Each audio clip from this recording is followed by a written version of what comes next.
The purpose of the Global CFO Council is to provide an educational and networking forum for senior financial executives in order to share best practices, discuss current financial issues, and to learn about current topics related to the performance of their jobs. Cherie, good afternoon. How are you doing today? I'm great. How are you? I'm doing fantastic. I'm glad we could do this, and I'm super excited because for like the third time out of the 50 I've done, I did not send you the questions in advance. So this is very exciting. Yep. I think we'll make it. I think we get it through it. Hopefully. Maybe. Well, Cherie, let me introduce you. Cherie DeVore, she hails out of Memphis, Tennessee area, Vice President of Finance and Administration at Mahaffrey family of companies. There's like 4 or 5 of them. I'm not going to read them all. But very interesting, a whole basket of things, including temporary and semi-permanent structures, looks like work in North America and the Caribbean. Yep. Which I'm available if you have any work in the I'm still Caribbean. trying to go to Hawaii. I'm available. I'm going to pause for a question. Memphis or Nashville? Best barbecue? Memphis, hands down. Memphis. Best barbecue restaurant in Memphis? That's a toss-up. We have so many good ones. It depends on what you want. You know, if you want brisket, I'm gonna say Memphis barbecue. Pulled pork, I'm gonna say Central. Ribs, I'm gonna say Corky's. So it just depends on what you're looking for. You heard it here, folks. Woo! All right. Cherie, did you get your undergrad in business administration from the University of West Alabama? I did. And a master's degree in accounting from the University of Memphis? Yep. You are a CMA, CPA, CGMA, and I think you're a notary. I am. How did you know that? I know everything. And I always find something interesting about people, and I think this is true. Cherie, in high school, were you a member of the band and the hostess club? Yes. Have you been stalking my Facebook? Bam. I was. You have no idea. What is the hostess club? It was about people that were coming on campus and just needed to be given a tour. And I think that was college, not high school. But you were the tour guides, if you will, just trying to make sure that you represented the university well. Well, let's learn a little bit more about you, Cherie. Okay. I'm going to start off with question number 1. What is your favorite business book and why? I have a couple. So one of my favorite is Dare to Lead by Brené Brown because it's about leadership. And I read a couple of things in her book that says, oh my gosh, that's me moments where everything's got to be perfect. And as long as you're trying to live imperfect, you can never get past it. And that you often stress yourself out trying to be perfect. And it was like, okay, there's other people like me. And it gave me a pause moment where I could say, okay, I don't have to be perfect. People can accept me as I am and my work as it is. I don't have to keep. So for me, it was a little bit of a freeing moment reading that book because it was like she was in my head. So it was a really good moment for me. What about book number 2? My other favorite is Radical Candor, and just being willing to have a good conversation instead of beating around the bush, trying to find the right words. Just tell people what's really going on. Do it respectfully, but make sure that you're just saying, hey, this isn't working and this is why it isn't working.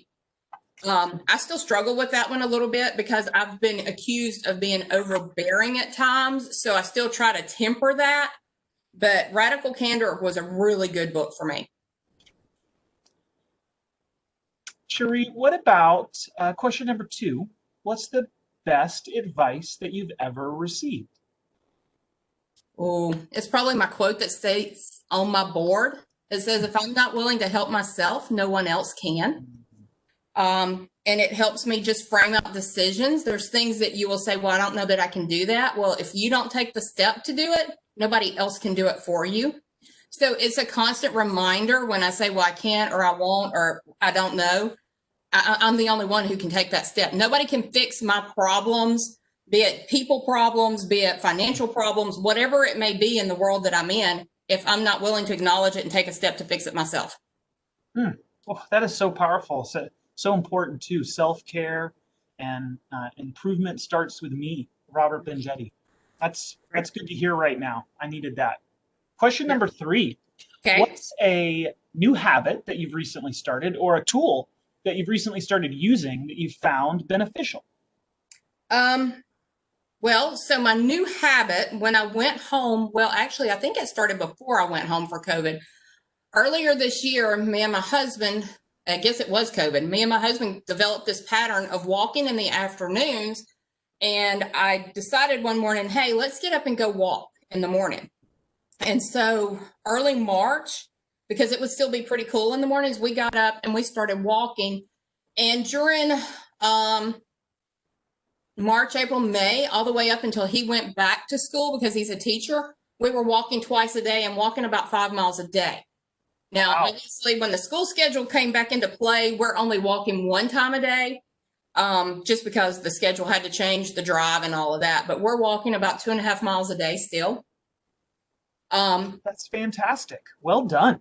It's really good. I really like the morning and the afternoon walks. The morning walk, that's my time. We walk at our own pace. We're on the same track together, and I pass him.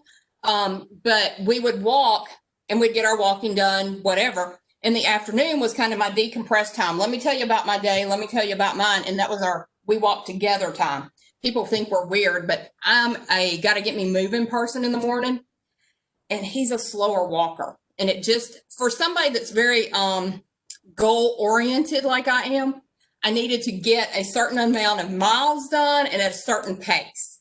And if I wasn't improving, it wasn't good enough. So that is really good advice. I think that's something that we could all do a better job doing. Well done. Well done. Question number 4. What's your favorite part of your current job? The favorite part of my current job. So in my world that I have under my purview, I have HR, IT, accounting, payroll, legal, that whole administrative bundle. And surprisingly for me, when I started in this role, and I've grown in this role in the 15 years I've been at Mahaffey, is the people. I've never pictured myself as a people person, but it's really at the end of the day, it's more about the people. That's what I like to do. I like talking to the people, understanding what's going on in their lives, helping them with either their medical choices or their financial choices or things like that, but giving them tools to help them succeed and speaking positive into their lives, because some people just don't have that. And they have a lot of people willing to give them bad advice, but nobody really willing to give them good advice. So I really have enjoyed kind of mentoring people along the way. That's awesome. That's a really valuable thing. A lot of people get terrible advice. So it's good that you're out there doing that. Cherie, what about something personal that you wouldn't mind sharing about yourself with the CFO Council? Well, you outed me a little bit on what I had been thinking about there.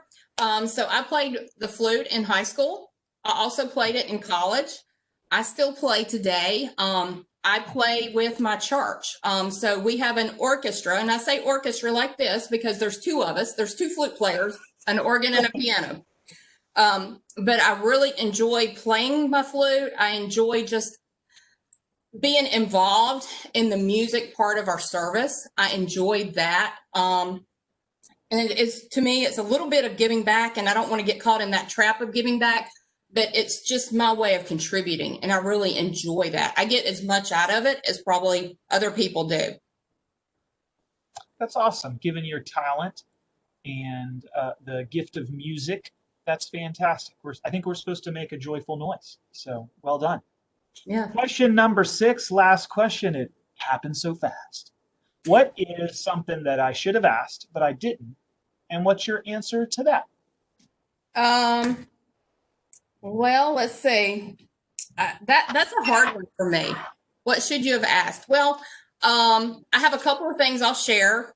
My job that I've had for 15 years is actually changing. We're announcing it publicly next week. I am going to be kind of carving out some pieces of my current job. And starting next week, well, we haven't hired my replacement, so to speak, yet. We're working on it.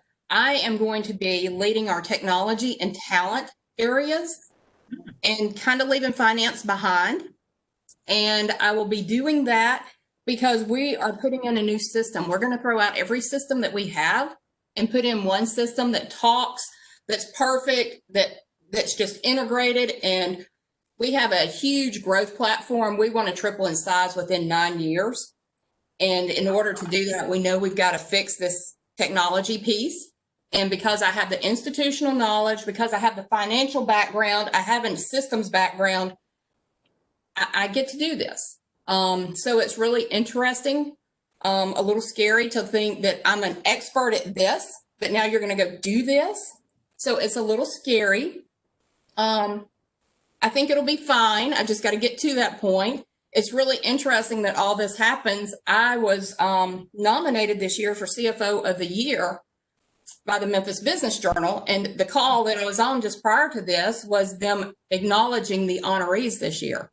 So I had a plaque delivered today and things about, hey, you're the CFO of the Year. So that is really awesome. Congratulations on the recognition.